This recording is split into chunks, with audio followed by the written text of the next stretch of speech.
Hi, I'm Jeanine LeFlore. I'm here with Scott Case from Startup America. Scott, tell us a little bit about your venture. So Startup America Partnership is launched out of the White House in January of 2011 with the goal of helping to raise the entrepreneurial game of America with a real focus on the private sector and its role in driving innovation and particularly helping startups maximize the chance of their success. We work closely with the White House, but we're a completely separate organization focused on the private sector and the private sector resources to help sort of raise all boats. Wow, that sounds fantastic. Now, how does the startup get in front of you? Well, the easiest thing is to visit the startupamericapartnership.org website.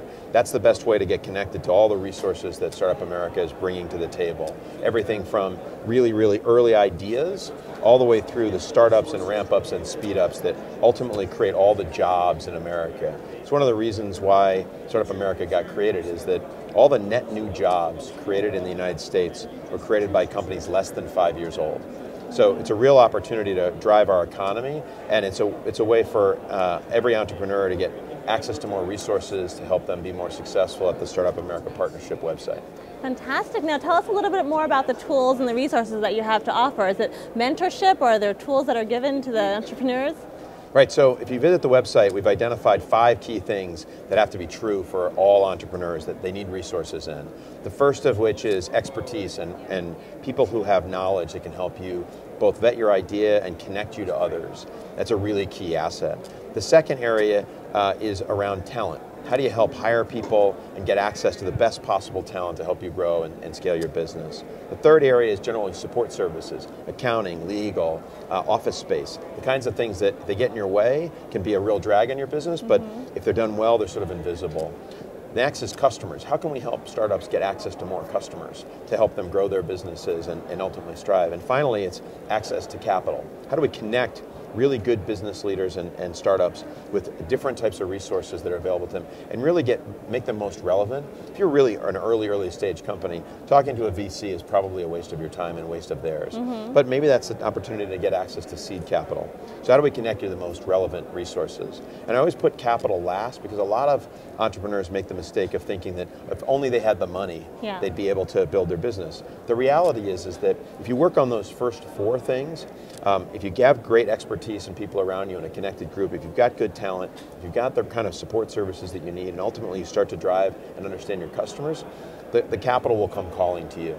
Yeah, no, speaking from personal experience, I can vouch for that. So how would a company like mine, if I wanted to get startup in front of you, what type of criteria do you look for? How do you take the cream of the crop? Well, actually, we're looking for anybody who's starting a company that's actually starting a business. So if you just have an idea, that's not a business yet. Taking it from an idea to a business is a whole other step.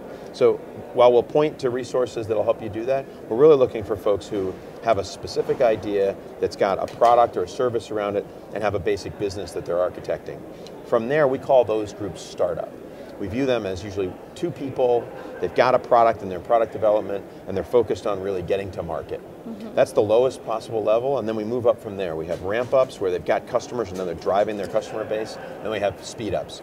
Those are the ones that drive the most job growth, and how can we help inject more resources into those? So if you're in the middle of really honestly starting a company, come in and you can join Startup America, and you can get access to a myriad of resources. Everything from AdWords from Google, reduced rates and 0 rates around managing your finances from Intuit, access to American Express's entire suite of tools and services at no cost to you, access to Microsoft's entire suite of licenses for free, training from IBM, access to tools for education from Cisco. We have a whole range of partners that are doing amazing things that are bringing significant resources to help entrepreneurs. Wow, that sounds fantastic. That's something I could use. Now, what do you look for in the team? Is it the team? Is it the idea? Is it the business plan? What is it that you look for? Well, I mean, Startup America is really about creating the resources that help entrepreneurs create their businesses. I can say that a lot of the capital partners really look at all of those things. Anybody who's going to make an investment wants to understand, does the idea have merit? Do the customers, and that's really a test, is there some way to test whether, as we used to say, the dogs will eat the dog food? That's a key litmus. And then, do you have a team around you that's capable of making this go? You have to have all those elements, and I think one of the most important pieces is really having a network of people who care about your success. If you don't invest in that network as an entrepreneur, it's unlikely you're going to be successful in any of the other areas. You really need to find a group of people around you that are committed to your success. And that's various levels of commitments, but you have to invest in creating that network. It's not just at the time where, oh my God, I got to raise money, so I'm going to go out and do networking. You got to build that over time, because that asset that you're creating will help you overcome all kinds of obstacles that are invariably going to get in your way of being successful. And you just got to keep being persistent.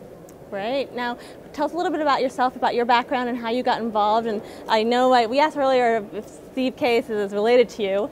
Apparently he's not, so tell us how you got involved. So Steve and I are not brothers. We're not related to each other, although we've kind of, back in the heyday of Internet 1.0, I guess, or Web 1.0, I was one of the co-founders of Priceline, founding chief technology officer. Steve was busy building AOL at the time. And my background is I've been an entrepreneur my whole life. I've always been starting companies. It's one of the things I love to do. I love working with entrepreneurs. I love working with small teams to make amazing things happen. I started a company when I was in college with a college professor. I then went on to join Walker Digital, which was founded by Jay Walker, who's the founder of Priceline.com. And we built Priceline in Stamford, Connecticut, so I know what it's like to try to build a company in a tough place. Not a lot of engineers coming in Stamford, not Stanford. And so we built a real business there. And so my background is starting things, and I'm a technologist and engineer by training. And I got here because I've really spent the last decade of my life focusing on the combination of leveraging technology and my business skills towards making really deep, meaningful social change. And I could think of nothing more important right now for the United States than to be a leader in building an entrepreneurial ecosystem. One of the core assets of our country is about our ability to be innovative and to create business opportunities kind of from whole cloth. And so there's really, really exciting for us. And frankly, if we want to address the big challenges that we have in the world, we need to really have a healthy ecosystem in the United States, both to demonstrate what's possible to the rest of the world and to set the bar higher, but also to be able to drive the resources we need to tackle those other things. Now, Startup America Partnership is a startup, and how do you see the growth plan going? Where do you see the future taking you? So right now, we've been focusing on assembling resources on a national basis that can help entrepreneurs kind of from anywhere. The next big thing we're working on is investing in regional networks. So how do we help ecosystems all around the country be the best ecosystem they can for entrepreneurs? There's a lot of people who want to take Silicon Valley and try to graft it on Detroit or Nashville or New Orleans. That's not a successful strategy. The way to do it is to help those entrepreneurs in those places, especially the serial entrepreneurs that have had some success under their belts.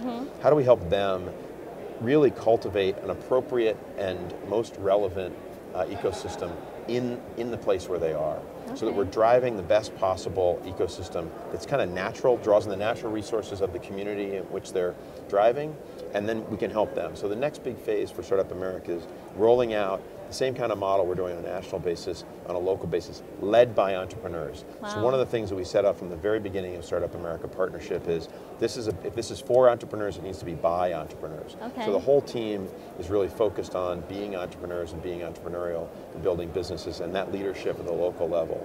The next big thing, which is part of the project that we're doing here at TiEcon, is how do we help tell the story of amazing entrepreneurs from around the country that have succeeded and have failed, and how do we inspire others to be willing to take the leap that it takes to not only be a founder, but to actually just join a founder in creating a new company, and knowing all the trials and tribulations that go along with it.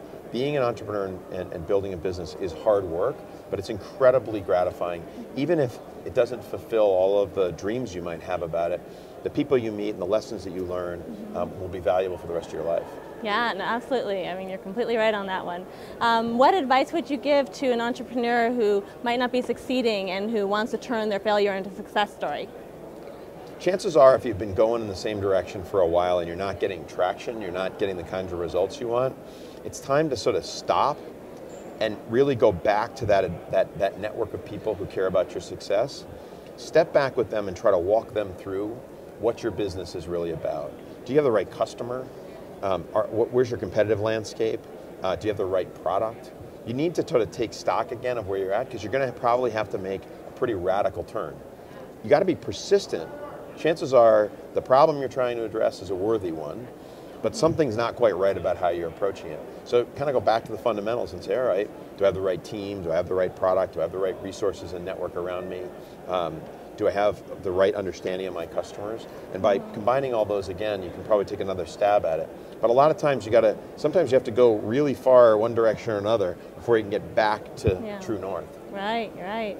And what would be an inspirational story that you would have to tell entrepreneurs to get them rallied?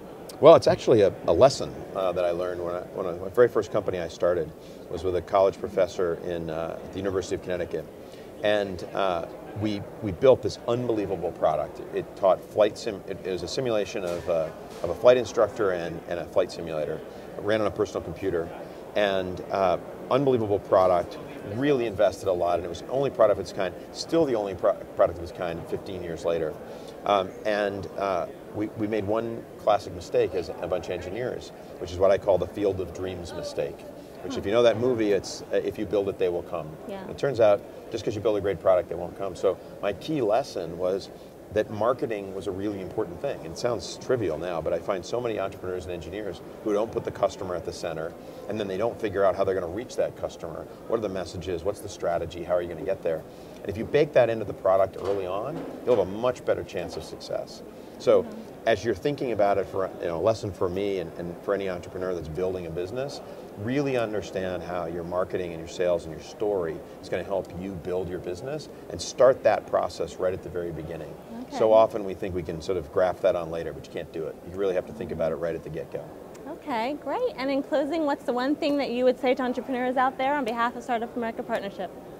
I would say keep at it. America's greatest strength is its resiliency, and this is a great time to start a company. I often tell entrepreneurs that there's never a good time to get married, have a baby, buy a house, or start a company. So that means there's always a great time to have those things. Scott, thank you so much for your time today. We appreciate you being here.